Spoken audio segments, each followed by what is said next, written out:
بسم اللہ الرحمن الرحیم نحمده ونصلی علی رسوله الکریم اما بعد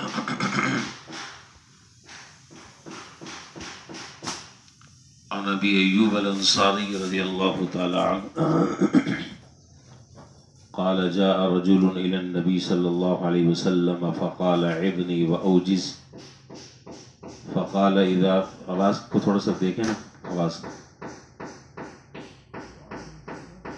فقال اذا قمت في صلاتك فصل صلاة مودع ولا تكلم بكلام تعذر منه غدا واجمع الإياس مما في أيدي الناس۔ یہ ایک حدیث چل رہی ہے اور اس حدیث میں حضور صلی اللہ علیہ وسلم نے 3 باتیں ارشاد فرمائیں۔ ان 3 باتوں میں سے 2 باتیں تقریباً اس کا ذکر ضروری آپ کے سامنے آ چکا۔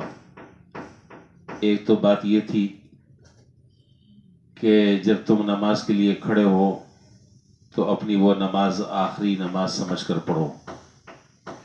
دوسری بات فرمائی تھی کہ زبان سے کوئی کلمہ ایسا نہ نکالو کہ جس پر کل تمہیں معذرت کرنی پڑے اور شرمندگی اٹھانی پڑے، جس کا حاصل یہ تھا کہ سوچ سمجھ کر بات کرنی چاہیے، بلا سوچے سمجھے بات کرنے سے احتیاط کرنی چاہیے، تاکہ کل کی ندامت سے بہتر ہے آج کے سوچ کر بولا جائے۔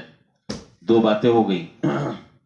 تیسری بات جو آج آخری ہے وہ ہے وَأَجْمِعِ الْإِيَاسَ مِمَّا فِي أَيْدِي النَّاسِ، لوگوں کے ہاتھ میں جو کچھ ہے اس سے نا امید ہو جاؤ۔ ساری گڑبڑ اور ساری خرابی یہاں سے پیدا ہوتی ہے کہ آدمی بوجہ یا بلا وجہ کسی سے توقعات وابستہ کر لیتا ہے، اور پھر جب اگلا آدمی ان توقعات پر پورا نہیں اترتا تو اختلافات کا دروازہ کھل جاتا ہے۔ تو بہتر طریقہ یہی ہے کہ آدمی لوگوں سے توقعات کے بجائے اللہ تعالیٰ سے امید اور توقع اپنی وابستہ رکھے، جس کے قبضہ قدرت میں سارے انسانوں کے دل ہیں، لوگوں سے امید نہ رکھے۔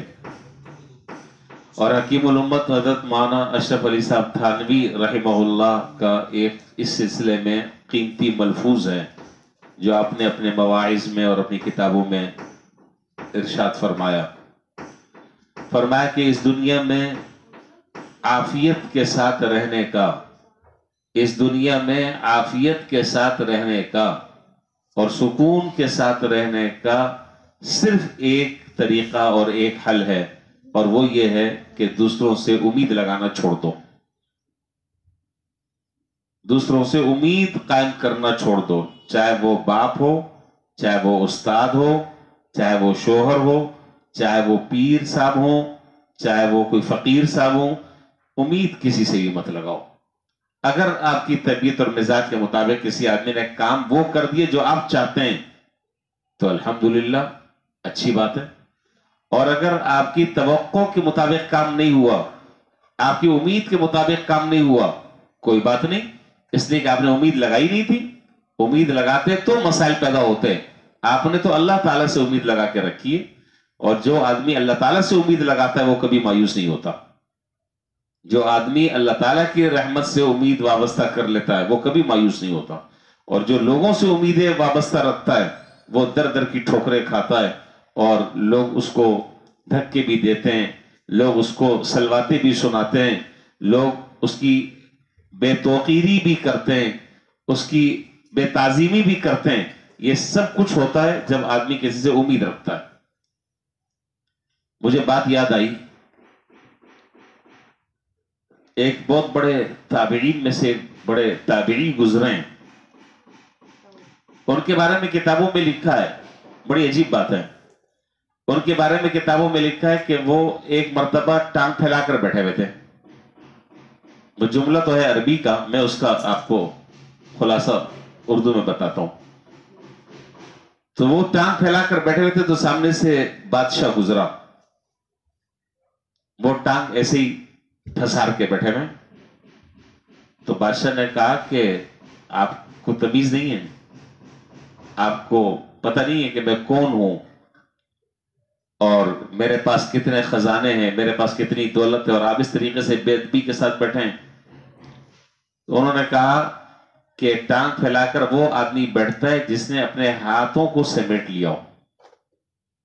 نہیں سمجھے بات آپ؟ جس آدمی نے اپنے ہاتھوں کو سمیٹ لیا ہو وہ پاؤں پھیلا سکتا ہے، وہ پاؤں پھیلانے کی جرت کر سکتا ہے.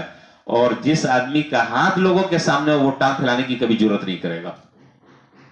نہیں سمجھے بات میرا خیال؟ جو آدمی لوگوں سے امید رکھے اس کی ٹانگ نہیں پھیلے گی کبھی، وہ تو قدموں میں گر جائے گا، وہ چاپلوس مزاج کا آدمی ہوگا. اور جو آدمی لوگوں سے امید اپنی منقطع کر کر حق تعالی جل شانہ سے اپنی امیدیں قائم کر لے، وہ ایک ٹانگ کیا وہ دونوں ٹانگیں پھیلائے گا، بیٹھے گا بھائی تو کچھ ہے اپنے گھر کے لیے، میرے لیے کچھ بھی نہیں ہے، چل جائے یہاں سے تبلیغ گلی سے. تو بات کیا ہے؟ بات اصل میں یہ ہے کہ اللہ تعالیٰ سے آدمی اپنی امیدیں وابستہ کر لے تو پھر ایسا آدمی مایوس نہیں ہوتا. اور جو لوگوں سے امید وابستہ رکھتا ہے، لوگ ایک دفعہ دے دیتے ہیں، 2 دفعہ دے دیتے ہیں، 3 دفعہ، 4تھی دفعہ دھکا دے کے باہر نکال دیتے ہیں. تو بہرحال حدیث میں یہاں پر آخری بات یہ ارشاد فرمائی کہ لوگوں کے جو ہاتھ میں ہے اس سے امید وابستہ نہ کرو، جو کچھ ان کے پاس ہے وہ ان کا ہے تو تمہارا نہیں ہے. ہاں اگر بغیر کسی طلب کے، بغیر کسی طمع کے، بغیر کسی امید کے اگر تمہیں کچھ دے دیتے ہیں تو سبحان اللہ، اللہ کی رحمت ہے. اور نہیں دیتے تو کوئی اختلاف نہیں، کوئی شکایت نہیں، کوئی شکوہ نہیں، کوئی بدمزگی نہیں، تعلقات میں کوئی خرابی نہیں، اس لیے کہ آپ نے اس سے امید رکھی نہیں تھی. اللہ تعالیٰ یہ بڑی قیمتی نصیحتیں، یہ تینوں باتیں اللہ تعالیٰ ہمیں ان پر عمل کرنے کی توفیق عطا فرمائے. اور یہ تینوں باتیں ہمیں یاد رکھنی چاہیے. یہ زندگی میں بڑی اہم نصیحتیں جو حضور صلی اللہ علیہ وسلم نے ایک صاحب کو کی تھی، جنہوں نے آ کر نصیحت کی درخواست کی تھی. اللہ تعالیٰ ہم سب کو اس پر عمل کرنے کی توفیق عطا فرمائے. وآخر دعوانا الحمدللہ رب العالمین.